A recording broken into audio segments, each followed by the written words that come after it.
Victoria and Lilly were found in deplorable conditions. Their parents gone. Alone in the wilderness for at least 5 years. Hey, Victoria. How they survived is unexplainable. I'm your daddy's brother. Remember Uncle Luke? With a loving family environment, Victoria and Lilly have a real chance at a normal life. You sure about this? Nope. What is it like when you get a call from Guillermo del Toro who says, I love your film? Does that even seem real? You have to do the accent. This is Guillermo. Hola, cabrón.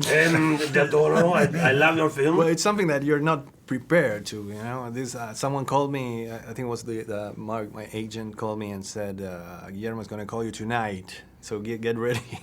And nothing prepares you for that. And you know, being Guillermo, what he is, and it's someone you look up to. Yeah. So it's basically something that you know, it's like overwhelming. Most of America right now is talking about your performance in Zero Dark 30, where you play a woman who's incredibly driven and she's incredibly focused, which makes it all that much more amusing than to see you in Mama. As a slacker. And she's so responsibility averse, like, I don't want to have anything to do with this action. When I got sent this script, Tree of Life had just come out, and everyone was like, oh, you're so graceful, you'd be such the perfect mother, blah, blah, blah. Which I would be a perfect mother. I love children.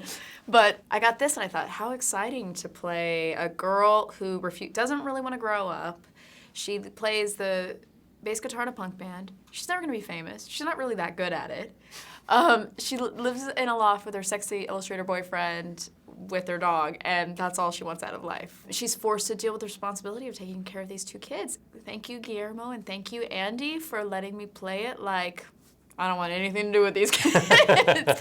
Because it was really fun, and then we get to see an arc with the character. In the short film, we're introduced, of course, to the 2 girls. They're Goldfish and Mama for a few seconds. I miss the goldfish. I was going to say, where's the goldfish I know. in the film? It crashes.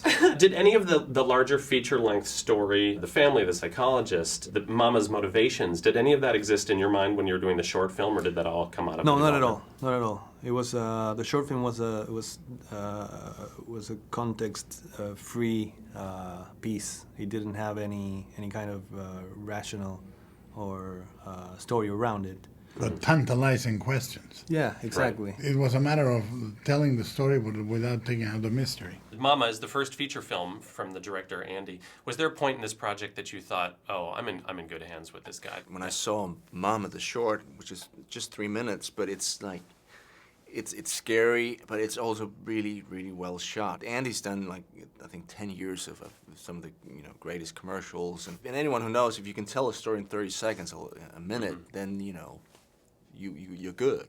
Here also, he had the privilege in working with Guillermo del Toro, and he was shooting Pacific Rim in the stage next door, so they had a very close. Oh, I didn't realize they talked together every day. They discussed it. If you have the passion, that's the most important thing. I want to talk briefly about the tremendous young actresses that play the daughters, who are cute and creepy simultaneously, and the movie can live or die by them, and they kill it. Yeah, I know. I credit to the casting director who found it, because I know they looked for a very long time to find these kids, and it's always tricky.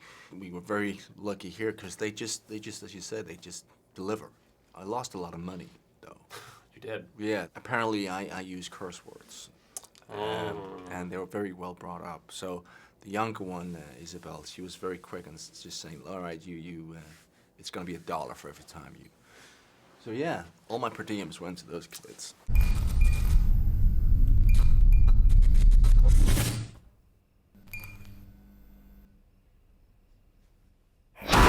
Did your mastery of the ukulele transfer to the bass guitar? Yes, well, I told Andy in our first meeting that I played the ukulele, and if there was a moment where I could see in his eyes, he's like, does Annabelle play the ukulele? But then we're like, no, it doesn't make sense. She can't play the ukulele.